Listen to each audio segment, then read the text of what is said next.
सोनाली फोगाट के पीए सुधीर सांगवान ने क्या कोई तांत्रिक क्रिया कर रखी थी जिससे उसने सोनाली को अपने कब्जे में कर रखा था।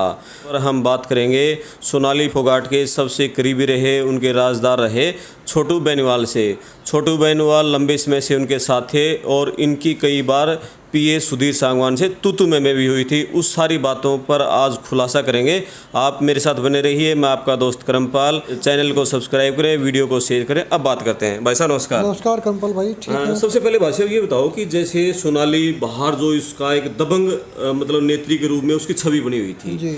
लेकिन वो सुधीर सांगवान से इतनी क्यों डरी रहती? क्या कोई तांत्रिक क्रिया कर रखी थी उसने? ये एक तांत्रिक आया जरूर था जी। उस जैसा ही डोंगी पाखंडी तांत्रिक था वो कैसे था, सुधीर लेके आया था उसको और यूँ कह रहा था ये मेरा दोस्त है जी, ये ज्योतिष विद्या जानता है, वो तांत्रिक का भी है, इसको ज्ञान है थोड़ा।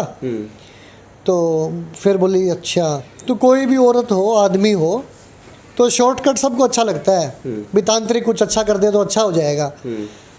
तो वो मिला तो उसने क्या बातें बताई। बोला मैं आपके बारे में जानता हूँ जी, थोड़ा यूँ देख के उनकी तरफ बोला मैं आपको स्टडी कर रहा हूँ, उसकी शक्ल की तरफ देख के मैं उसको देख रहा था। अच्छा, आप वहीं थे? मैं वहीं था।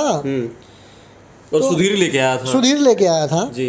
तो क्या स्टडी किया उसने, जो सोनाली के साथ हुआ। सोनाली का पति कौन से साल में एक्सपायर हुआ एक, और क्या बताया आपके घर में, आपका जो घर था, आप जब बॉम्बे से आए वहाँ कोई चिड़िया मरी हुई थी। वो कैसे मरी, अंदर घुट के मरी, कैसे मरी? दो। तीसरा आपकी जो बहन है उनके भी पति नहीं है। तीन। ऐसी 7-8 बातें बताई जो सारे देश को पता है। अच्छा। जो सोनाली को जानता है। ये किसने बताई होंगी? ये उस तांत्रिक ने बताई। अच्छा, सुन तो लो, मैं बताता हूँ सारी बात। पाखंड की बातें बहुत दिनों चल रही हैं उनकी।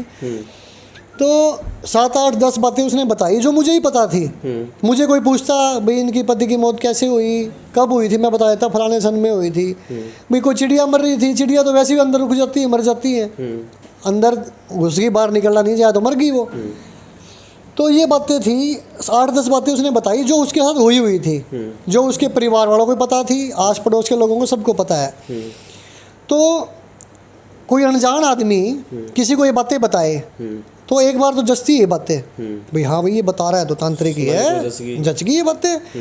तो फिर बोला जी बताओ, वो हाथ जोड़ के बैठ गई। तो बताओ जी पंडित जी कैसे करूं, मैं क्या बचाव करूं, मैं बहुत अकेली हूँ। थोड़ी अपसेट भी होगी, आंखों में पानी आ गया उसके। मैं देखने लग रहा, मैं देखिए मजाक चलने लग रहा है इसके साथ, अकेली औरत के साथ। सुधीर थोड़ा स्माइलिंग फेस बैठा, भाई सारी फिल्म ठीक चल रही है जिस तरीके से ले आया हूँ मैं। सुधीर को भी देख रहा हूँ। अच्छा, उस तांत्रिक को सुधीर लेके आया था? सुधीर ने वो बातें बता रखी थी? हाँ जी, सुन तो लो, अभी आप ये बात मत बोलो, सुधीर ने बता रखी थी, मैं बताऊंगा वो बात।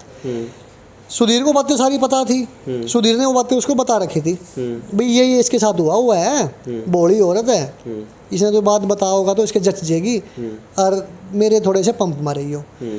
उन्हें सारी बातें बताई। सोनाली ने तो हाथ जोड़ लिया और आगे हो गई हूँ, पंडित जी मेरे को बताओ मैं क्या करूँ, कैसे करूँ। मेरे को लग रहा भी मजाक चल रहा है, क्या ढोंग चल रहा है, मैं कहूँ कैसे, भी वो हाथ जोड़े बैठी हो, अगले का बाबा जी आ रहा है, ठीक है। फिर बोली फिर कैसे करें। सुधीर चले गया बाहर, फिर मेरे को भेज दिया बाहर। किसने? उस बाबा ने। बोला बाहर आप 2 मिनट के लिए बाहर हो, 2 मिनट के लिए बाहर जाओ भाई साहब। सुधीर भी चले गया, मैं भी चला गया। तो उसके बाद बाबा जी क्या कहते हैं उसको, बोला आपके पास है कोई? बोला अब मेरा तो कोई सहारा नहीं है। बोले जी सहारा है आपके पास, मुझे दिख रहा है, कोई आपका साए की तरह साथ दे रहा है। अगर आप उससे दूर हो गए ना तो आपको खतरा, राजनीति को खतरा, आपकी बेटी को खतरा, सब कुछ नष्ट हो जाएगा। वो गई डर, बिल्कुल घबरा गई। भाई एक माँ को डर होता है अपने बच्चे का। प्रॉपर्टी चली जाओ, बच्चा ना जाओ, बस भूख मर के पाल लेगी, घर में कैसे भी मजदूरी करके अपना बच्चा पाल लेती है औरत। उसको पूरा डर हो गया, बिल्कुल फिट बिठा दी। नाम नहीं बताया उसने, भी तेरा निजी सुधीर है, रामवीर है, सुनील है, छोटू है, कौन है, नाम नहीं बताया। बस आपके साथ रहता है, अपना सब कुछ छोड़ सकता है वो आपके लिए, ये बातें कह दी। तो मुझे तो ये बात पता नहीं भाई उसने क्या क्या कहा, क्योंकि कमरे से बाहर था मैं। तो वो हो गए बाहर, सुधीर छोड़ने चला गया। तो मेरे को बताई सोनाली ने ये बातें, भाई यूँ हो गया, अब देख ले तू, मुझे जाइयो मत छोड़ के कभी भी। मैं बोला जी यो मैंने इसने के बोला यो पाखंडी। बोला ना पाखंडी नहीं है, सब बात जानते थे पंडित जी। तो मैं जी क्या जानते थे? बोले यूं यूं बताया। मेरे तो दिमाग में थी वो बात। मैं बोला ये चोर है, ये सिखा के ले आया इसने, ये बात कह दी हो तेरे थोड़े से नंबर बन जाएंगे। तो मैं सुधीर सिखा के ले आया था। फिर मैं बोला जी, बोला नहीं तू ही लग रहा है मुझे तो। मैं बोला जी मैं तो नहीं हूँ, मगर कोई और होगा। बोला हाँ पंडित जी कह रहे थे अपना सब कुछ छोड़ के। तो मतलब उसके दिमाग में बीज डाल दिया। बीज मतलब पनपेगा ही पनपेगा, क्यों खाली ज़मीन है, कोई भी बीज डालेंगे तो पौधा बनेगा वो। तो उनके कहीं ना कहीं वो पौधा, बीज में से पौधा निकल आया सुधीर का। उसके बाद विश्वास ज़्यादा बढ़ गया। विश्वास ज़्यादा बढ़ गया। जी। तो ये हुआ।